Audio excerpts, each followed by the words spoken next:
સુરત શહેરના zone 4 police દ્વારા તેરા તુજકો અર્પણ કાર્યક્રમમાં રૂ.1.29 કરોડનો મુદ્દામાલ પરત। સુરત શહેરમાં કાયદો અને વ્યવસ્થાને વધુ મજબૂત બનાવવા સાથે નાગરિકોના વિશ્વાસને વધારતા એક સરાહનીય પગલાંરૂપે સુરત સિટી ઓકના ઝોન 4 પોલીસ દ્વારા તેરા તુજકો અર્પણ કાર્યક્રમનું આયોજન કરવામાં આવ્યું હતું। આ કાર્યક્રમ દરમિયાન વિવિધ ગુનાઓમાં જપ્ત કરાયેલ કુલ 1.29 કરોડ રૂપિયા જેટલો મુદ્દામાલ કાયદેસરની કાર્યવાહી પૂર્ણ થયા બાદ હકદાર માલિકોને પરત આપવામાં આવ્યો હતો।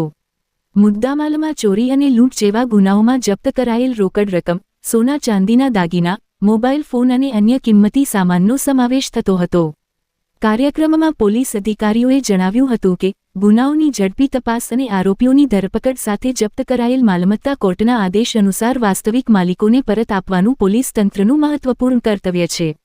તેરા તુજકો અર્પણ કાર્યક્રમ દ્વારા નાગરિકોને તેમની ગુમાવેલી મિલકત પરત મળતા પોલીસ પ્રત્યે વિશ્વાસ વધુ મજબૂત બન્યો છે।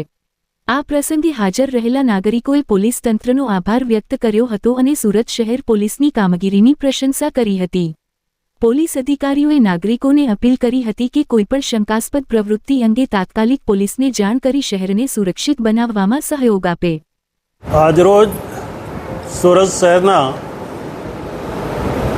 ઝોન 4 વિસ્તારના જે પોલીસ સ્ટેશનો 6 પોલીસ સ્ટેશન આવેલા છે તેમનો મુદ્દામાલનો તેરા તુજકો અર્પણનો કાર્યક્રમ રાખવામાં આવેલ। આ કાર્યક્રમમાં 6 પોલીસ સ્ટેશનના લગભગ 1 કરોડ અને 60 લાખની ઉપરનો મુદ્દામાલ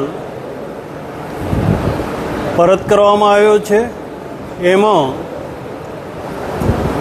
ઘરફોડમાં જે દાગીના ગયેલા એ દાગીના, ચોરીમાં જે વાહનો મોટરસાયકલ 4 વ્હીલર જે ચોરી થયેલી 50 વાહનો અને જે મોબાઈલ ચીલ ઝડપ અને ચોરી થયેલી ગુમ થયેલા એવા મોબાઈલો લગભગ 203 મોબાઈલો પરત કરવામાં આવ્યા છે। સુરત શહેરમાં અને ઝોન 4માં આ લગાતાર 3 મહિને તેરા તુજકો કાર્યક્રમ કરવામાં આવે છે ને એમાં જે અરજદારોનો અથવા ફરિયાદીનો જે મુદ્દામાલ છે ચાલુ કન્ડિશનમાં સમયસર પરત કરવામાં આવે છે। આમાં ઝોનના પોલીસ ઇન્સ્પેક્ટર, એસીપી અને ડીસીપીએ કોર્ટ જોડે સંકલન કરી અને આ કાર્યક્રમ રાખવામાં આવેલો હતો। સર, કેટલી અલગ અલગ ફરિયાદોના આધારે રિકવરી કરવામાં આવી? લગભગ 150થી 300 ફરિયાદોનો મુદ્દામાલ હતો અને એ તમામ ફરિયાદીઓ હાજર છે, એમને મુદ્દામાલ પરત કરવામાં આવ્યો છે।